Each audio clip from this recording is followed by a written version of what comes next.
Good morning. देखो हमने इससे पिछली क्लास में पढ़ा था सेल, और सेल का बचा हुआ क्या रह गया था? खनिज। क्या रह गया था? खनिज। देखो टॉपिक हो गया खनिज। क्या हो गया टॉपिक? खनिज। तो देखो खनिज, पहली बात तो ये ध्यान रखनी है आपको कि खनिज होता क्या है, कहाँ से निकाला जाता है, ये सारी बातें ध्यान रखनी है आपको। तो देखो पहले खनिज पृथ्वी से खोद करके, किससे? पृथ्वी से खोद करके जो प्राप्त किया जाता है उसे क्या कहते हैं? खनिज कहते हैं। क्या कहते हैं? खनिज कहते हैं। जो भूप्रपर्टी है वो तमाम किससे बनी हुई है? खनिजों से बनी हुई है। किन से बनी हुई है? खनिजों से बनी हुई है, जो निम्न प्रकार से हैं। जैसे देखो, नंबर 1 ऑक्सीजन। पृथ्वी के आंतरिक भाग की बात कर रहा हूँ मैं। ऑक्सीजन, ऑक्सीजन, सिलिकॉन, सिलिकॉन, उसके बाद aluminium, aluminium, aluminium, oxygen, silicon और एल्युमिनियम, लोहा, लोहा, उसके बाद कैल्शियम, कैल्शियम, कैल्शियम, उसके बाद सोडियम, सोडियम, और उस सोडियम हो गया। उसके बाद हो गया पोटेशियम, पोटेशियम, पोटेशियम। देखो ऑक्सीजन है, और क्या है?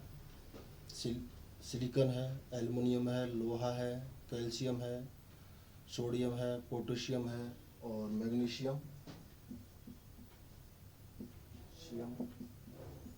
और अन्य। क्या होगा? अन्य। देख लो आपके सामने है ऑक्सीजन। कितनी ऑक्सीजन कितनी है? 46.60। ऑक्सीजन भूप्रपर्टी की अपन बात करें तो ऑक्सीजन की जो मात्रा है वो 46.7। सिलिकॉन है 27 पॉइंट। सिलिकॉन जो है, ऑक्सीजन कितनी होगी? 40.7, और सिलिकॉन होगी 27.72। कितनी होगी? 27.72। कितनी होगी? 27.72। ऑक्सीजन कितनी थी? 40.60, और ये कितनी होगी? 27.72। और एल्युमिनियम 8.13। कितनी होगी? 8.13। उसके बाद क्या हो गया? लोहा 5 पॉइंट। देखो क्रम से चल रहे हैं अपन। भूप्रपर्टी में जो तत्व पाए जाते हैं उनके बारे में। ऑक्सीजन 40.60, ऑक्सीजन कितनी है? 40.60, और सिलिकॉन कितनी है? 27.72। कितनी है? 27.72। और एल्युमिनियम कितनी है? 8.13। और लोहा कितना है? 5। कितना है लोहा? 5। कैल्शियम कितना है? 3.63। लोहा कितना है? सॉरी, कैल्शियम कितना है? 3.3। उसके बाद सोडियम कितना है? 2.83। कितना है? 2.83। कितना है? 2.83। उसके बाद क्या है? 2.89। 89 है, सॉरी। सोडियम कितना हो गया? सोडियम कितना हो गया? 2.83, और ये हो गया 2.59। कितना हो गया? 2.59। कितना हो गया? 2.59। और मैग्नीशियम हो गया 2.09।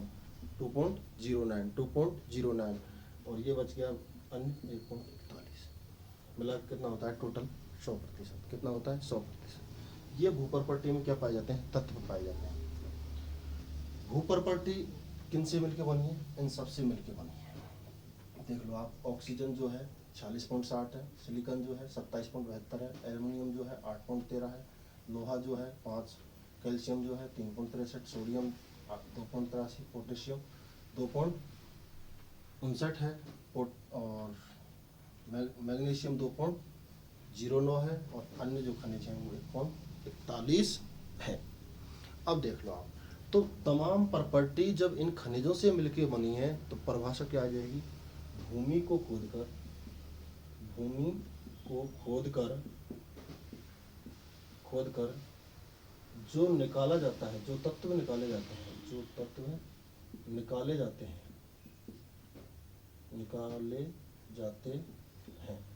उन्हें क्या बोलते हैं अपन? खनिज बोलते हैं। क्या बोलते हैं उन्हें? खनिज बोलते हैं। क्या बोलते हैं उन्हें? खनिज बोलते हैं। देखो खनिजों की विशेषताएं क्या होंगी? खनिजों की विशेषताएं देखो, ये नोट डाउन कर लेना, सारणी आपके काम आएगी, ये नोट डाउन करनी है। ओके, ये सारणी आपको नोट डाउन करनी है, आपके काम आएगी, ठीक है ना? और अब कर दूं?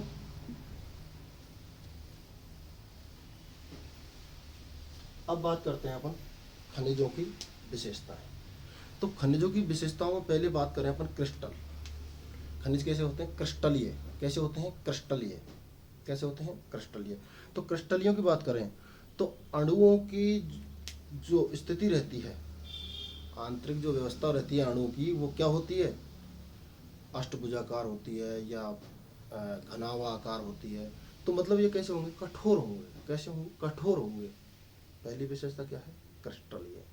फिर आता है विदल। विदल का मतलब टूटना।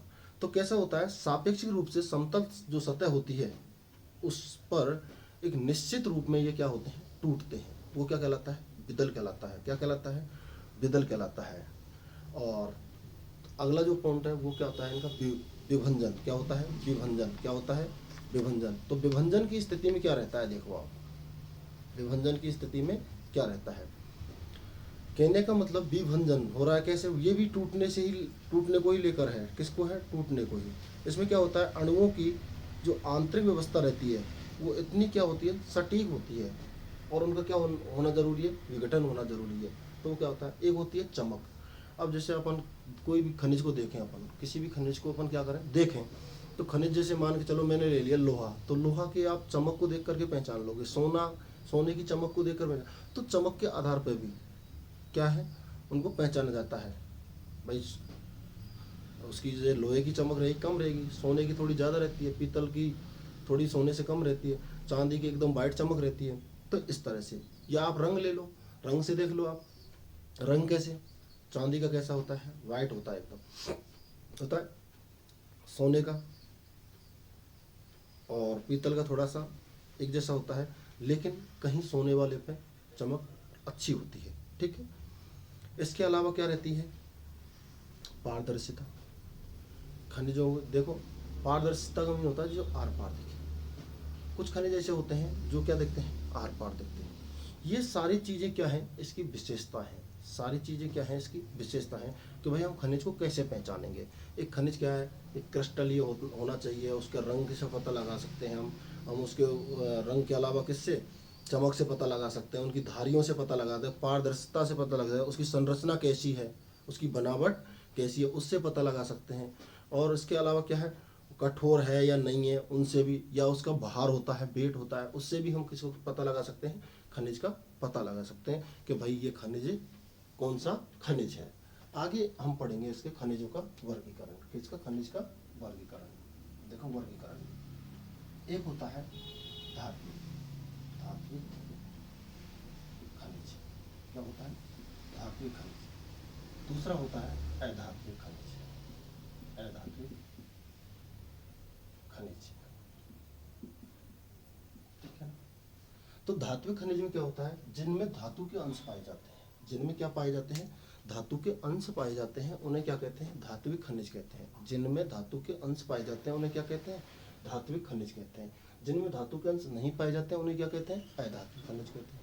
जिनमें धातु के अंश पाए जाते हैं धात्विक खनिज कहते हैं, जिनमें नहीं पाए जाते हैं उन्हें क्या कहते हैं? अधात्विक खनिज कहते हैं। धात्विक खनिज दो तरह के होते हैं। एक होता है लोहे खनिज, लोहे खनिज, और दूसरा क्या होता है? अलोहे, अलोहे खनिज। क्या होता है? अलोहे खनिज। एक होता है लोहे खनिज, एक होता है अलोहे खनिज। लोहे खनिज जिसमें लोहे के अंश होते हैं उसे क्या कहते हैं? लोहे खनिज। और जिसमें लोहे के अंश नहीं होते हैं उसे क्या कहते हैं? अलोहे खनिज। जिसमें लोहे के अंश होते हैं लोहे खनिज, और जिसमें लोहे के अंश नहीं होते हैं उसे क्या कहते हैं? अलोहे खनिज। लोहे खनिज में लोहा, मैग्नीज, निकेल, ये सब किस में आएंगे? लोहे में। इसके अलावा बॉक्साइट, पीतल, सोना, चांदी, ये सब किस में आएंगे? एलुमिनियम। कहने का लोहे, जिसमें लोहा जो लोहे के सहायक होंगे वो तो क्या कहलाएंगे? लोहे खनिज। तो जैसे लोहा, मैग्नीज, निकेल, फेरियम, ये सब किसमें होते हैं? लोहे खनिज में। इसके अलावा जो बचे हुए खनिज हैं वो क्या है? बॉक्साइट, पीतल, सोना, चांदी, ये एल्युमिनियम, ये सारी चीज़ें किसमें पाई जाएंगी? एलोहे खनिज में। इसके अलावा होते हैं अधात्मिक खनिज। कौन से होते हैं? अधात्मिक खनिज। एक होते हैं ईंधन खनिज। कौन से होते हैं? ईंधन खनिज। और एक होता है अन्य खनिज। क्या होता है? अन्य खनिज। क्या होता है? अन्य खनिज। देखो ईंधन खनिज, जो जिन खनिजों को हम ईंधन के रूप में या ऊर्जा के रूप में काम में लेते हैं वो कहलाते हैं ईंधन खनिज। या जिन खनिजों से हमें क्या मिलती है? ऊर्जा प्राप्त होती है, वो कहलाते हैं ईंधन खनिज। जैसे कोयला, क्या है? कोयला, पेट्रोलियम, पेट्रोलियम, ठीक है। उसके अलावा हो गया आपका प्राकृतिक गैस, प्राकृतिक गैस, ठीक है। और इनमें हीरा, ग्रेफाइट आदि हो गए, ठीक है। ये चीज हैं, हो जाएगा? कोई दिक्कत? क्लियर, ठीक है। आगे मिलेंगे नेक्स्ट टाइम।